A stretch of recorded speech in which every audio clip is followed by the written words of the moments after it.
यहाँलाई स्वागत छ। धन्यवाद। बाँकेमा स्वास्थ्यको अवस्था चाहिँ सरसर्ती यहाँले कस्तो देख्नु भएको छ, के छ? बाँके जिल्लाको स्वास्थ्यको अवस्था अहिलेको वर्तमान परिस्थितिमा हेर्ने हो भने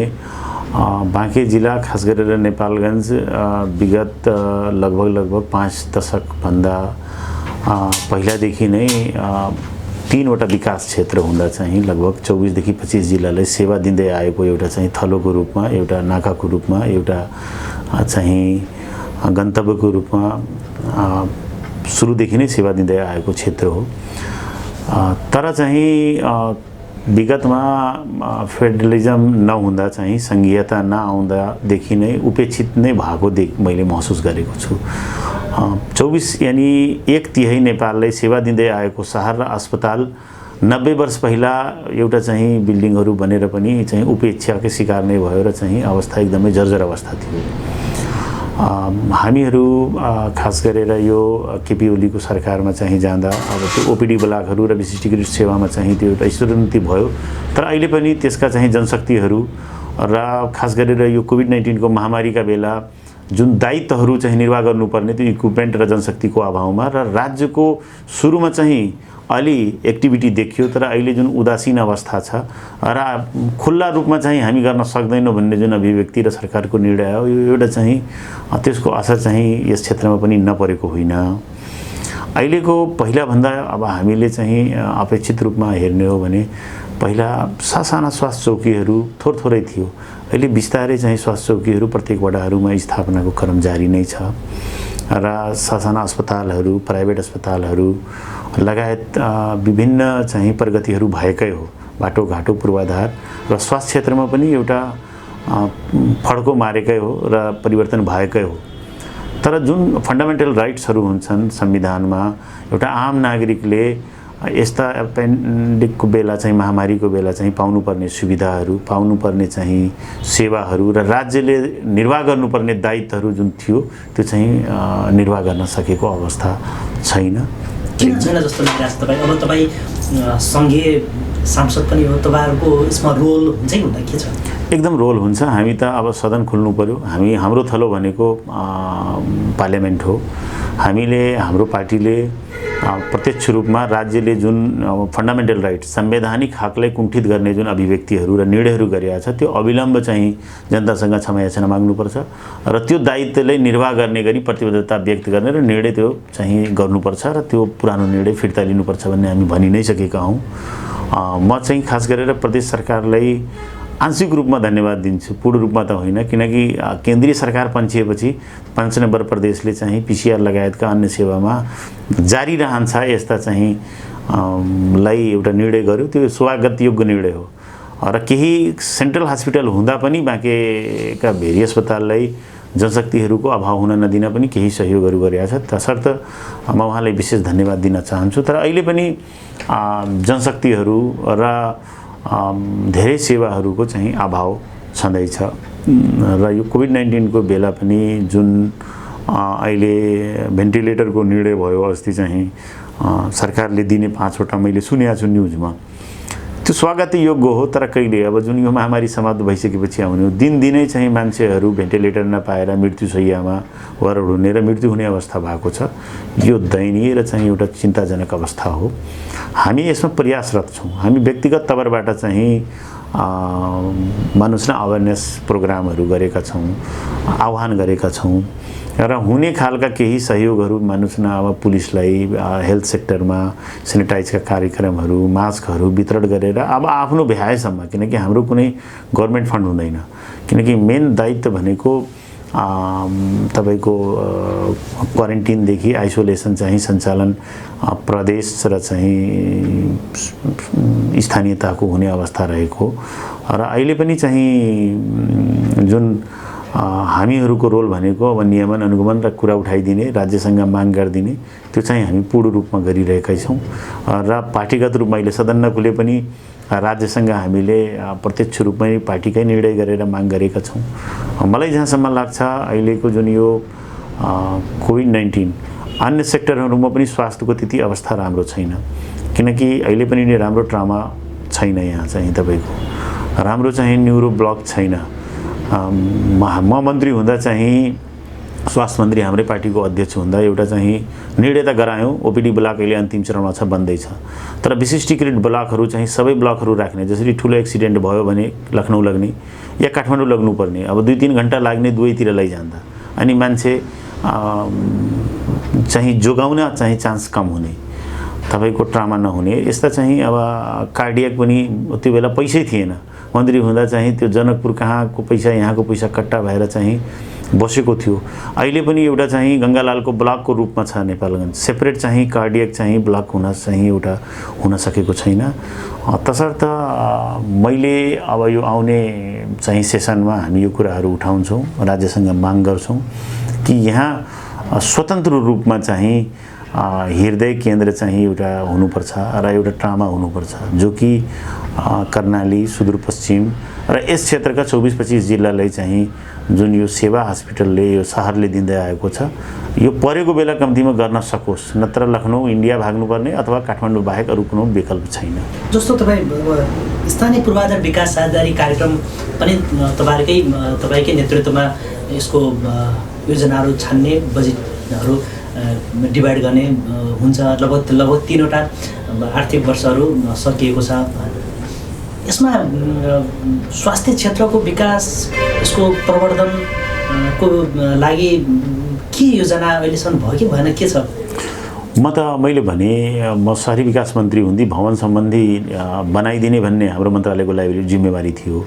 बजेटमा नहुँदै पनि उपेन्द्रजी अब चाहिँ हाम्रो पार्टीको अध्यक्ष स्वास्थ्य मन्त्री हुँदा हामीले निर्णय गराएर लगभग झन्डै 5 अरबको बजेट ल्याएर चाहिँ टेन्डर गर्यौँ कार्यक्रममा नहुँदा त्यो रनिङ इयरमा चाहिँ कार्यक्रमै थिएन तर चाहिँ यो उपेक्षित भएको र 1/3 पुरै नेपालले सेवा दिँदै आएको शहर र हस्पिटलले यसरी चाहिँ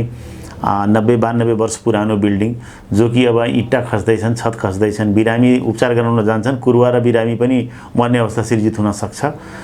म धन्यवाद दिन चाहन्छु त्यो बेला अर्थमन्त्रीले चाहिँ हाम्रो कुरालाई सिरियसली लिएर चाहिँ नन बजेटरी पनि कार्यक्रम स्वीकृत गरिदिनु भयो र ओपिडी ब्लक अहिले अन्तिम चरणमा छ र 2-3वटा चाहिँ 3वटा चाहिँ 1500 अस्पताल पनि निर्णय भयो त्यो एउटा चाहिँ विशिष्टीकृत सेवामा र सेन्ट्रल हस्पिटलको रूपमा रूपान्तरण गर्ने निर्णय पनि भयो हामीले तेस्रो 2 वर्ष त गइसक्यो लास्ट इयर 1.5 करोड रुपैयाँ चाहिँ यो कोभिड-19 का लागि मैले चाहिँ भेन्टिलेटर भेरी अस्पतालमा जडान गर्न छुट्याएको तर दुर्भाग्यवश स्थानीय तहले चाहिँ आफ्नो कोभिड-19 को खातामा पैसा जम्मा गर्ने माग नगरेको कारणले फ्रिज हुन पुग्यो एउटा दुःखद नै हो आगामी दिनमा पनि यस सेक्टरमा चाहिँ मैले उद्घोषणा गरेको छु र बढीभन्दा बढी लगानी हेल्थ सेक्टरमा पनि गर्ने हो र प्रदेश सरकार र संघीय सरकारबाट पनि हुने र गराउने र गर्नुपर्ने कार्यहरू चाहिँ हामी गराउँछौँ भन्ने हामीलाई सबैभन्दा महत्त्वपूर्ण हेल्थ सेक्टर जस्तो अहिले महसुस भइरहेको छ कि छैन किनकि यो महामारीले यसअघि चाहिँ अलि विकास निर्माणमै बढी चाहिँ सांसदहरूको स्थानीय जनप्रतिनिधिहरूको चासो हुने गरेको थियो तर यो महामारीले दिएको सन्देश चाहिँ के हो कुनै पनि संसारमै भन्नुस् न मान्छे स्वस्थ हुँदैन भने त्यो देशै स्वस्थ रहन सक्दैन नि जब जनरेसन स्वस्थ हुन्छ भने त्यसले फड्को मार्छ विकास गर्छ मान्छे स्वस्थ हुन्छन् औसत आयु उनको बढ्छ र स्वस्थ मान्छेले बढी काम गर्छ र बढी चाहिँ उले प्रगति गर्छ तसर्थ 1 नम्बरको जुन बेसिक कुराहरू हुन्छन् त्यही भएर संविधानको 16-17वटा चाहिँ फन्डामेन्टल राइट्स मध्ये हेल्थ पनि एउटा प्राइम चाहिँ फन्डामेन्टल राइट्स हो कम्तीमा शिक्षा स्वास्थ्य र पूर्वाधार यो 3टा एकदम महत्त्वपूर्ण विषय हुन् जो चाहिँ कसैले चाहिँ हाम्रो ग्राह्यतामा पर्दैन या छैन भन्ने चाहिँ भन्नै मिल्दैन अहिले पनि स्वास्थ्य सेक्टरको सबैभन्दा बढी बजेट हुन्छ राज्यको संघीय सरकारको पनि हुन्छ र अन्य सरकारहरूको पनि हुन्छ तर लोकल गभर्नेन्स आइसकेपछि जसरी अब धेरै प्राइमरी हेल्थहरू चाहिँ र एजुकेसन +2 सम्म चाहिँ लोकल गभर्नमेन्टको यानी स्थानीयताको अधीनमा गइसके पश्चात जुन हिसाबले अपेक्षित रूपमा त्यसको डेभलपमेन्ट हुनुपर्ने त्यो चाहिँ हुन सकेको छैन त्यो त्यसमा पनि मलाई लाग्छ सचेतना चाहिँ हुनुपर्छ र चाहिँ लाग्नुपर्छ र गर्नुपर्छ भन्ने मेरो आग्रह हो स्थानीयतालाई किनकि हामीले प्राइमरी नै फाउन्डेसन नै राम्रो बलियो बनाउन सकेनौँ भने त सेकेन्डरी र चाहिँ विशिष्टीकृत सेवा चाहिँ राम्रो हुन सक्दैन यहाँले के संकेत गर्नुभयो नेपालगञ्ज शहरले कर्णाली प्रदेश 5 र सुदूरपश्चिम प्रदेशलाई नै स्वास्थ्य सेवा दिइरहेको छ एकदम अब यहाँले देखेको अब यहाँले पनि प्रायोरिटी अब मेरो स्वास्थ्य भन्नुभयो, अब यहाँले देखेको नेपालगञ्जको स्वास्थ्य को पूर्वाधार विकासको सपना चाहिँ के हो? मेरो भनाइ के हो भने अहिलेको नेपालगञ्ज या यो भन्नुहोस् न यो 24-25 जिल्लामा स्वास्थ्य कुनै शङ्का लाग्यो भने इन्टरनल बिरामी भयो अथवा चाहिँ ठुलो कार्डियक प्रब्लम भयो अथवा चाहिँ न्युरो प्रब्लम भयो, हामी भाग्ने इन्डिया या काठमाडौँ चाहिँ जाने गरेका छौँ अथवा चाहिँ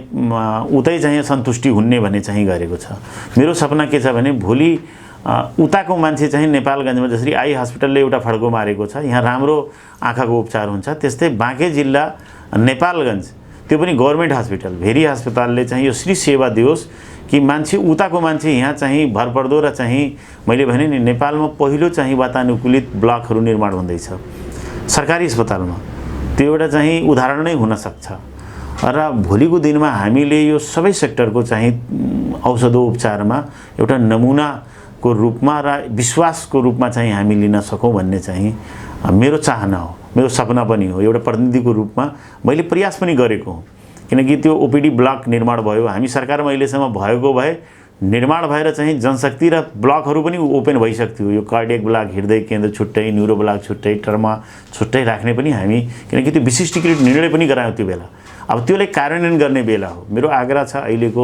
म्यानेजमेन्टसँग र अहिलेको टिमसँग कि कम्तीमा त्यो चाहिँ निर्णयलाई कार्यान्वयन गर्नुपर्छ। यसमा चाहिँ तपाईँको समन्वयकारी भूमिका रहन्छ? एकदम 100% रहन्छ र त्यो खबरदारी रहन्छ। समन्वयकारी होइन, भएको निर्णय कार्यान्वयन किन भएन भने त्यो पूर्ण रूपमा खबरदारी नै रहन्छ। अब अन्तमा तपाईँको भनाइ चाहिँ के छ? मेरो भनाइ के छ भने म एउटा प्रतिनिधिको रूपमा स्थानीय तहलाई पनि म विशेष आग्रह गर्न चाहन्छु, उहाँको अधीनमा रहेका